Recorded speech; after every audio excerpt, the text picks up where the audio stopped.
素敵な人なのに恋愛がうまくいかない ?INFJ と INFP の恋愛失敗パターン。なぜ愛情深いのに失敗してしまうの？思いやりすぎるわな。理想高すぎる問題。前回の INFJ と INFP の恋愛パターンの違いも後で見ると今回の内容がより楽しめます。基本的な恋愛スタイルの違いを理解すると今回の失敗パターンを見て、なるほど、だからこうなるのかという深い納得感が得られます。今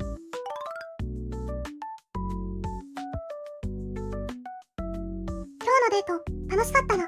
でも〇〇ちゃん、最後の方ちょっと疲れてたかな。私が提案したイタリアン、本当は苦手だったのかも。あの時の表情少し曇ってた気がする。明日は仕事で疲れてるだろうから連絡は控えよう。でも連絡しないと私のこと忘れちゃうかな。いや、でも疲れてる時に連絡したら迷惑だし、どうしよう。あ、そうだ、〇〇ちゃんが好きって言ってたあのカフェ予約取ってあげよう。きっと喜んでくれるはず。あと仕事で使えそうな本も見つけて送ってあげよう。でも最近私ばっかり提案してる気がする。〇〇ちゃんの本当の気持ちわからなくなってきた。もしかして私のことを思いって思ってるのかな。こんなに考えてるのにどうして分かってくれないんだろう。私空回りしてる？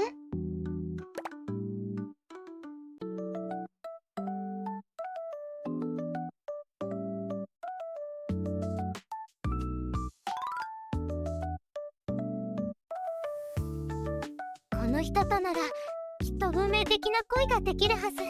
映画みたいに雨の日に偶然同じ傘に入って運命ですねなんて言い合って、お互いの瞳を見つめ合って、図書館で同じ本を手に取って、あ、この本お好きなんですね、私たちきっと運命で結ばれてるんですねって、そんなロマンチックな展開があったら最高なのに。でも現実は今度よかったら映画でも、いやでもこんな普通の誘い方じゃ私の本当の気持ちが伝わらない気がする。私が求めてるのはもっと深い魂のつながりなのに、あの人昨日は普通に挨拶しただけだった。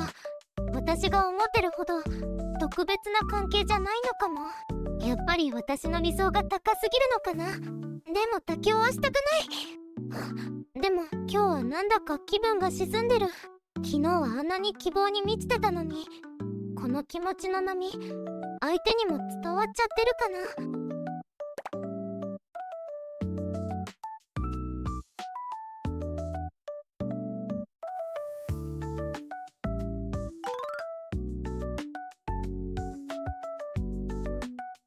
お疲れ様です。会社員ひなたです。今のまさに自分のことだって思いませんでしたか？もしあなたがなぜ愛情深いのに恋愛がうまくいかないのという根本的な疑問を解決し、自分の MBTI タイプの特性を生かした恋愛成功法を身につけたいなら、ぜひチャンネル登録をお願いします。このチャンネルでは心理学的根拠に基づいた MBTI 恋愛解決法を続々公開しています。 INFJ や INFP の恋愛成功パターン、認知行動療法を応用した悩みの解決、恋愛心理学に基づくアドバイス、実践的な恋愛スキル向上メソッド。 MBTI と心理学の理解が深まるたびに、なんで今まで恋愛がうまくいかなかったのかがやっと分かった。僕も皆さんと一緒に恋愛成功の秘訣を学びたいのだ。さて INFJ と INFP の恋愛失敗にはそれぞれ特徴的なパターンがあります。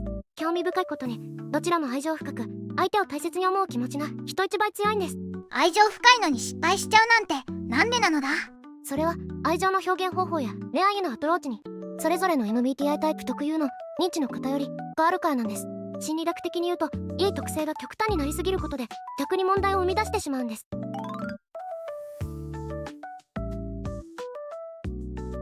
INFJ の失敗パターンの根本原因は主機能の NI 内向的直感と補助機能の FE 外交的感情の過剰な働きにあります。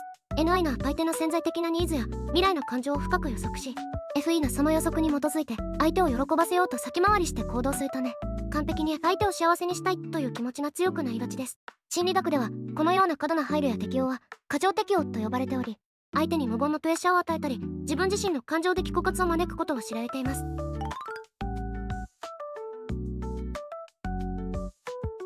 一方 INFP の失敗パターンは主機能の FI 内向的感情と補助機能の NE 外交的直感の組み合わせから生まれます。 FI が内面の価値観や理想的な愛情関係を強く追求し、 NE がその理想の実現可能性を無限に想像し続けるため、現実の恋愛が理想に届かないと感じやすくなります。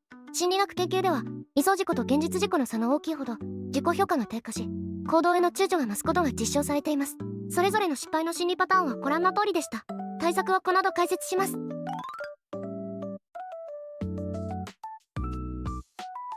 では実証済みの心理学技法に基づいた INFJ の恋愛成功対策をお伝えしましょう。1、私メッセージを意識的に使う。2、感謝の受け取り上手になる。3、完璧主義を手放す。実践法。まず私メッセージを意識的に使うことです。これは心理学のアサーション技法の一つで、相手の気持ちを推測するのではなく、自分のニーズを私はしたいですという形で明確に表現するコミュニケーション手法です。アサーション技法は対人関係の改善に効果があることは多くの研究で確認されています。 INFJ は相手への配慮が強すぎて自分の本音を隠してしまいがちですが、実は相手はこの人の本当の気持ちがわからないと不安に感じていることが多いんです。具体的にはどうすればいいのだ？例えばデートプランを考えるときに、相手は何が好きかなを前に、私は〇〇をしてみたいと思っています、〇〇さんはいかがですかと自分の希望を先に伝えてみてください。次に感謝の受け取り上手になることです。認知行動療法の研究では、感謝を素直に受け取ることが自己肯定感の向上につながることが示されています。 INFJ はいえいえ当然のことですからと計算してしまいがちですが、これは相手の感謝の気持ちを否定することにもなってしまいます。そして完璧主義を手放して行動することです。完璧主義を和らげる方法として、自己啓発やビジネス分野でよく言われるのは 70% の完成度で行動するという考え方です。これは学術的に実証された法則ではありませんが、多くの人は実践して効果を感じている実用的なアドバイスです。100点のプランを待つより、ある程度の準備で実行して相手の反応を見ながら調整していく方がお互いにとって楽しい恋愛になります。そしてこちらが思考パターンの変換例です。1つ目、完璧なプランより気軽な誘い方。完璧なプランを追求するあまり行動が遅れ、チャンスを逃してしまうことがよくあります。また相手にとっては完璧すぎるプランは重いと感じられる可能性があります。シンプルな誘い方は相手に選択の余地を与え、関係性を対等に保ちます。2つ目、気遣いは伝えつつ連絡を取る。相手を気遣うあまり連絡を絶つと、相手はなぜ連絡がないんだろうと不安になったり、関心が薄れたと誤解することがあります。短いメッセージでも気遣いを伝えることで、相手への配慮と自分の存在を同時に示せます。3つ目、察してもらうより伝える。INFJ は相手が自分の気持ちを察してくれることを期待しがちですが、相手にとってはプレッシャーになります。自分の気持ちやニーズを言葉で伝えることで、誤解を防ぎ、相手に推測、負担をかけない健全な関係を築けます。このように思考パターンを変換して人間関係を楽しみましょう。いきなりはうまくできないのが当たり前なので、まずはできることから始めましょう。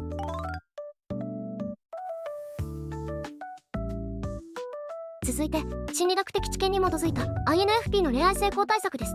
まず現実を楽しむマインドセットを身につけることです。認知行動療法では完璧主義的思考を和らげることの重要性が指摘されています。 INFP は妄想の中で理想的な恋愛を描いてしまうため、現実との差に失望しやすくなります。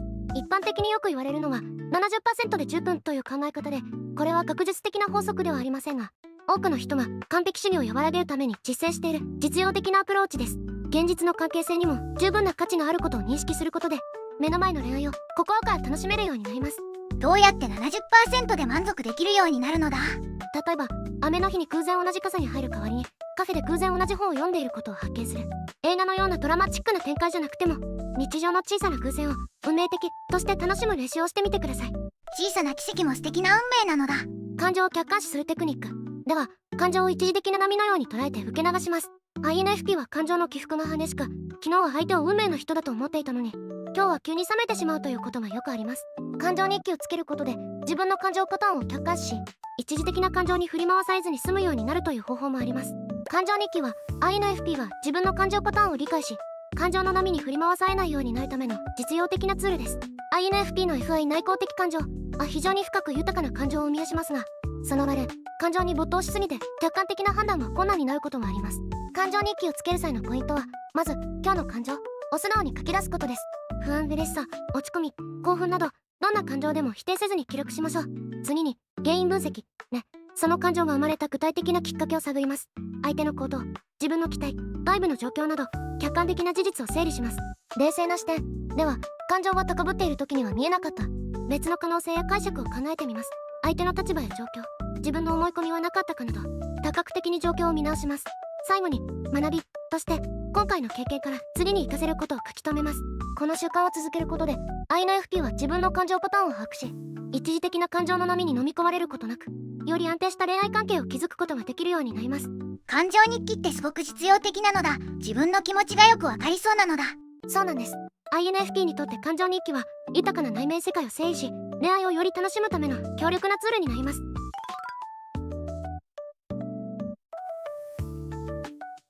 最最後に共通の恋愛成功法則をお伝えします。1つ目、自己開示の段階的進化を実践。これは心理学者アービン・アルトマンとダルマス・テラーによる社会的浸透理論で示されている関係性を深める最も効果的な方法です。最初は趣味や表面的な情報から始まり、徐々により深い内面を共有していく技法です。 INFJ も INFP もいきなり深い話をしたがる傾向や逆に開示をためらう傾向もありますが、相手のペースに合わせて段階的に深めていくことでより安全で信頼できる関係を築けます。相手に心理的な負担をかけずに自然な流れで親密さを育むことができます。2つ目、成長マインドセットで関係を育む。これはスタンフォード大学のキャロル・ドーイック教授の研究で示されている長期的に幸せな関係を築く重要な考え方です。関係性を固定的で完璧なものと捉えるのではなく、共に成長し変化していくものと捉えることです。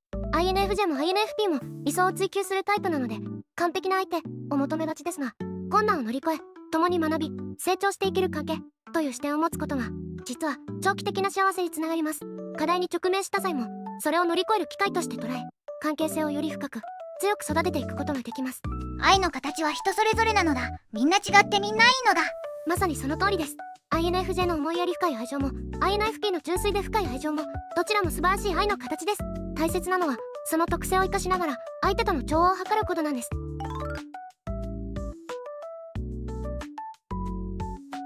いかがでしたか？ INFJ の方は思いやりすぎる罠、 INFP の方は偽装ダサすぎる問題、まさに自分のことだと思った方もいるのではないでしょうか。僕は皆さんの実際に試してみようと思いました。この対策がためになりました。70% ルールで楽になったっていうコメント、すごく楽しみにしているのだ。ぜひコメント欄で教えてくださいね。特に今回の対策を試してみた結果や感情日記をつけて気づいたこと、科学的アプローチで変わった体験などリアルな変化をお待ちしています。皆さんの成功体験コメントが同じ悩みを持つ他の視聴者の希望にもなります。今回の動画で恋愛の悩みが軽くなったと思ったら高評価もお願いします。また今後の動画を見逃さないようチャンネル登録をどうぞ。最新動画があなたの YouTube のおすすめに表示され、より良い人間関係への道筋を確実にキャッチできます。僕たちと一緒に恋愛も MBTI ももっと科学的に楽しく学んでいくのだ。それでは今日もお疲れ様でした。あなたらしい恋愛で本当に心の通じ合う関係を築けるよう応援しています。またなのだ。恋愛成功談コメントで待ってるのだ。